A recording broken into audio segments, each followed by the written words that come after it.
अस्सलाम वालेकुम नाजरीन, आपको आज की सबसे बड़ी और अहम ब्रेकिंग न्यूज से आगाह करते चले। महकमा मौसमियात ने ईद वाले दिन के लिए इंतहाई अफसोसनाक खबर सुना दी है। मैं आपको मुकम्मल तफसील के साथ आगाह करता हूँ। ईद वाले दिन इंतहाई बड़ी तबाही हो सकती है, तो एहतियात लाजमी करें। तो मैं आपको मुकम्मल तफसील के साथ आगाह करता हूँ कि ईद वाले दिन क्या होने वाला है।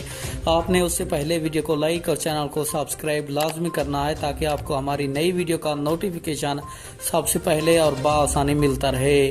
आपका कीमती वक्त ज़ाया किए बगैर बढ़ते हैं वीडियो की जानिब। आपको बताते चलें, महकमा मौसमियात की ताज़ा तरीन रिपोर्ट के मुताबिक मुल्क भर में 10 जुलाई को यानी कि ईद वाले दिन पाकिस्तान में ईद 10 जुलाई को मनाई जाएगी और ईद वाले दिन इंतहाई खतरनाक तरीन बारिशी स्पेल शुरू होगा। आपको बताते चलें, ये खतरनाक तरीन बारिशी स्पेल होगा जो कि 10 जुलाई को खूब बरसेगा।